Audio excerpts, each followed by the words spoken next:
And you need to bring it out, and I'm lucky to have people like Dr. Onu in our community there. I brought out an idea, and we started, I was returning about 5% or whatever during that time, and he was so enthusiastic to support me with that. So, but there are times when the business will not go well, then you have that pressure, and you still need to be stable.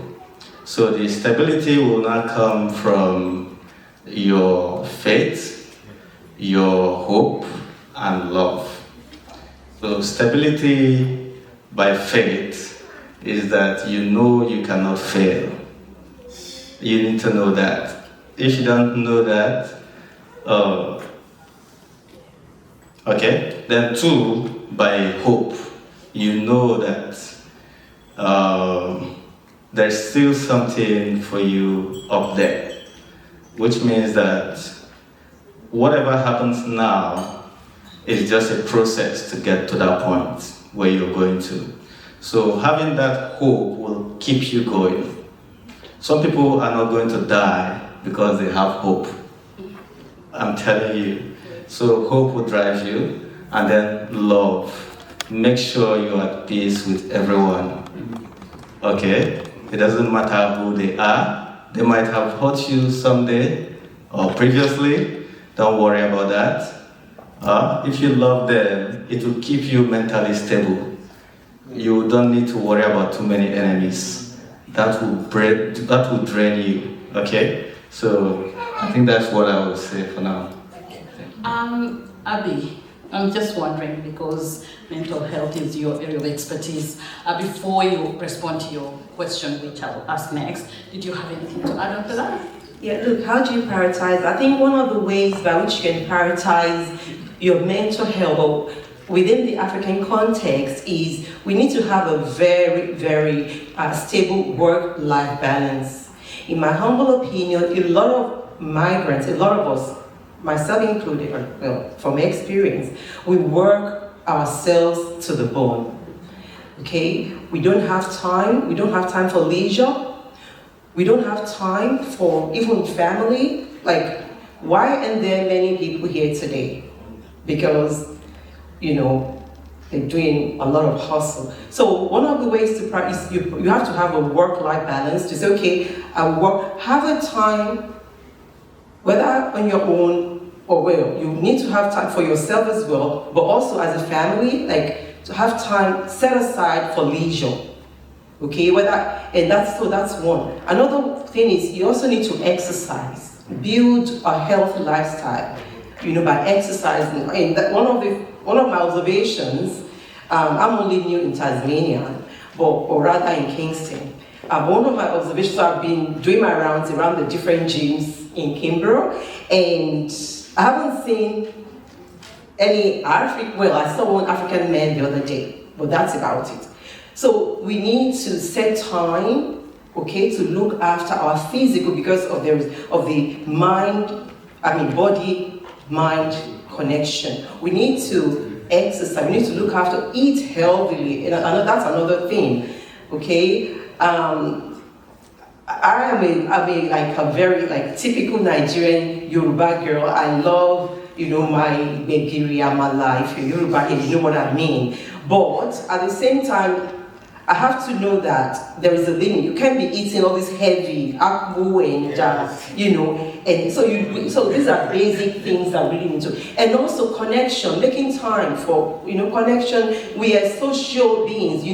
So there's a biopsychosocial model of mental health. We need to address all those areas. So your connections, surround yourself with positive-minded, like-minded people. Have time to chill, not worrying about, how will we work hard enough, so we don't need to, we just need to also be, set realistic goals, okay? And again, lastly, look, be very wise when it comes to sending money home, helping people back home. Be wise.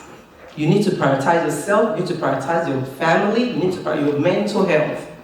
Because oftentimes you see people, unfortunately that we've met, I've had to look after patients, Africans who have, basically just run themselves aground because they're working so hard. Why? Because they need to send money home. Thank you. Thank you so much. We are a little bit pressed for time, but I'm just wondering if there is anybody with a question for our panelists before I hand over the microphone. Yes?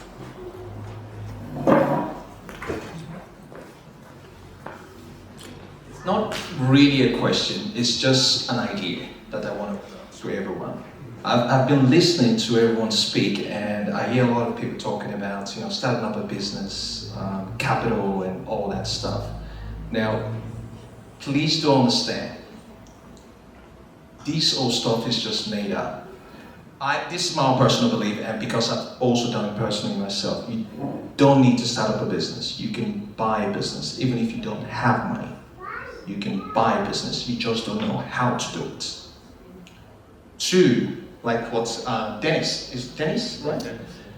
Said capital, but most times when we think about capital, we think about money. You don't really need money as well. Like with an idea, you can do whatever you need to do. I've done this so many times. I've acquired businesses with zero money that were willing to give it to me, right? I've acquired properties with zero money, willing to give it to me. You just need to know how. So that's why taking out the time to come to these forums is really good. So thank you very much, guys. Thank you. Thank you so much. One last.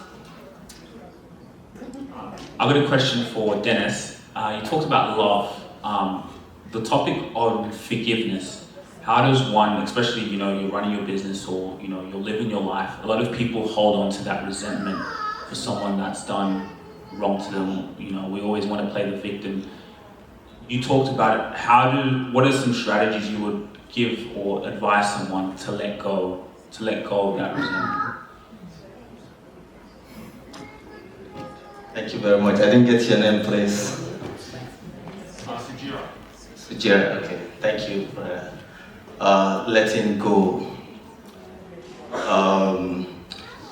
First, you need to know that letting go is to your own advantage. So when you get that in your head, then it becomes easier to do. Because once you carry anything in your heart for someone, against someone, you have an extra luggage, and that is going to really drag you back. Okay, so I'm here with a free heart, free mind. Nothing is stopping me because I don't have anyone I think I should do something bad to, So I just move with that. You are able to connect with people easily. Like, people who don't know you will love you because there's that energy flowing from you. It's the energy that science cannot explain. So, but once you know that you need it for your own good, and it will attract something good to you, then it is easy to do. I'll throw one last question for you guys. Thank you. My question is to Dr. Amos. There's this narrative by some Africans, or a lot of Africans, that we don't get depressed. In fact, when you talk about depression and mental health, some Africans will tell you that it's not for them. Could you practically tell us how we could identify that we may be depressed and what we could practically do in this high-paced environment to deal with it so that we don't completely break down? Thank you very much. Very, very important question. I would maybe start with digression, and I hope John will forgive me for saying this, because I haven't asked for permission, but I know John will probably permit to say this. When it was the Tasmanian of the Year, I don't know which comes first, he approached me and said he was thinking of doing something about mental health for the community. but that when he interacted with people and asked that question, they told him,